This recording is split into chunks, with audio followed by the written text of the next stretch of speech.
एक छोटी सी घटना और अपनी चर्चा में पूरी करना चाहूंगा।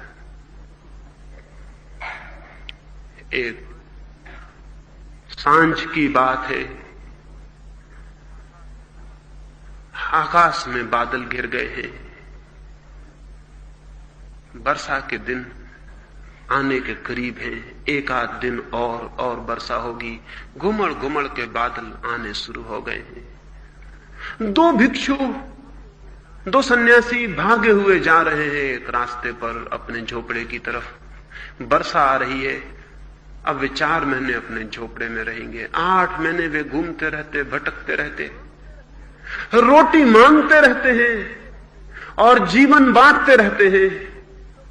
2 कौड़ी की चीज लोगों से ले लेते हैं, शरीर को चलाते हैं और अमृत लुटाते रहते हैं। 8 महीने भागते रहते हैं गांव गांव, रास्तों रास्तों, कि किसी के रास्ते पर एक दिया जल जाए, कि किसी रास्ते पे एक फूल रखाएं। फिर 8 महीने भागने के बाद 4 महीने वर्षा, वो अपने झोपड़े पे वापस लौट आते हैं। वो भागे चले जा रहे हैं। झोपड़ा उन्हें दिखाई पड़ने लगा है। नदी के उस पार, पहाड़ के पास उनका झोपड़ा है, लेकिन जैसे जैसे वो निकट आते हैं वो कुछ हैरान हुए जा रहे हैं। जवान भिक्षु है, एक बूढ़ा भिक्षु है। जवान भिक्षु आगे है थोड़ा, बूढ़ा पीछे। फिर वो जवान भिक्षु देख पाता है कि झोपड़ा तो टूटा पड़ा है, आधा झोपड़ा हवाओं में उड़ गया मालूम होता है, आधा छप्पर जमीन के पास पड़ा हुआ है। गरीब का झोपड़ा, उसमें बड़ी ताकत तो नहीं होती, वो तो हवाओं की कृपा से बना रहता है, नहीं तो हवाएं कभी भी उसको गिरा दें। उसका कोई बल तो नहीं होता, उसका कोई अधिकार तो नहीं होता कि वो बना ही रहेगा। वो तो बना रहता है, ये चमत्कार है गरीब का झोपड़ा। उसके बने रहने की कोई वजह नहीं, कोई कारण नहीं। हवाओं की कृपा समझें कि बना रहता है। वो तो क्रोध से भर गया है वो भिक्षु। उसने लौट के अपने बूढ़े भिक्षु का देखते हैं, जिस भगवान के गीत गाते फिरते हैं हम, जिस भगवान के लिए सांसें लेते हैं, जिस भगवान के लिए जीते हैं, वो भगवान इतनी भी फिक्र नहीं कर सकता है कि हमारा झोपड़ा बचा ले। ऐसी ही बातों से तो अविश्वास पैदा हो जाता है। ऐसी ही बातों से लगता है कि नहीं है कोई भगवान, सब झूठी है बकवास। गांव में पापियों के महल खड़े हैं, उनमें से किसी का छप्पर नहीं गिर गया और कोई मकान नहीं टूट गया, और हम भिखारियों के मकान को तोड़ दिया तुम्हारे भगवान ने। अब रखो तुम अपने भगवान को, मुझे छुट्टी दो, बहुत हो गई ये बकवास, भगवान भगवान कुछ भी नहीं। अब वर्षा में क्या होगा?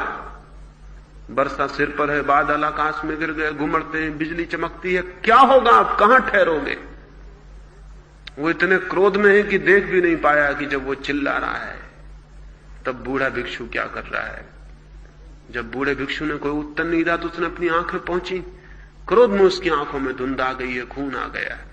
लौट के आंखें खोली तो देखा कि वो भिक्षु बूढ़ा तो हाथ जोड़े आकाश की तरफ बैठा और उसकी आंखों से आंसू बह जाते, न मालूम किस आनंद से झरना बहा जाता है। उसने उसे हिलाया और कहा क्या करते हो, लेकिन वो बूढ़ा कुछ बुदबुदा रहा है। वो कह रहा है कि हे भगवान तेरी कृपा अनूठी है, हवाओं का क्या भरोसा, आंधियों का क्या भरोसा, पूरा झोपड़ा भी उड़ा के ले जा सकती थी, आधा बचाया तो जरूर तूने ही बचाया होगा, जरूर तूने ही बचाया होगा। वो बुदबुदा रहा है, उसके हाथ जुड़े हैं, उसकी आंखों से आंसू बहे चले जा रहे हैं, उसके चेहरे पे एक रोशनी झलक रही है। वो ये कह रहा है कि जरूर आंधियों का क्या भरोसा, आंधियों का क्या भरोसा, पूरा झोपड़ा उड़ा के ले जा सकती थी, जरूर तूने रोका होगा, जरूर तूने बाधा दी होगी, नहीं तो आधा कैसे बचता। धन्यवाद, आधे झोपड़े से भी काम चल जाएगा। जब तूने समझा कि आधा हमारे लिए काफी है तो हम कैसे समझें कि ना काफी है, जरूर आधे से काम चल जाएगा।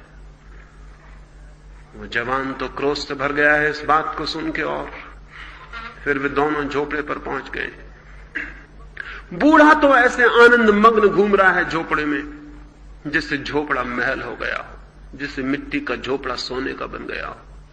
झोपड़ा टूटा पड़ा है, ध्वंस, और वो जवान क्रोध से भरा हुआ है।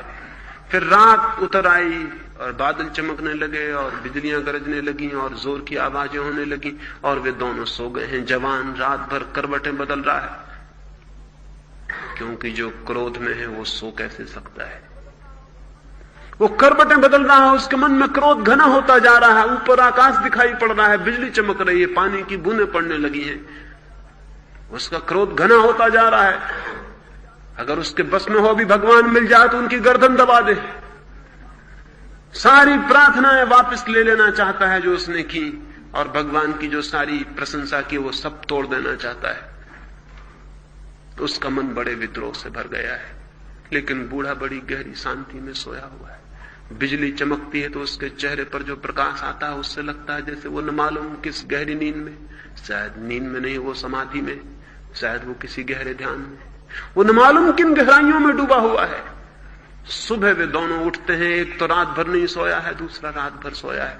सुबह उठ के ही उस जवान ने फिर गालियां देनी शुरू कर दी। वो बूढ़ा सुबह उठ के ही एक गीत लिख रहा है। वो गीत बड़ा प्रसिद्ध है, उस गीत के अर्थ बड़े अनूठे हैं। उस गीत में वो फिर कहता है कि हे परमात्मा, तू कितना अद्भुत है।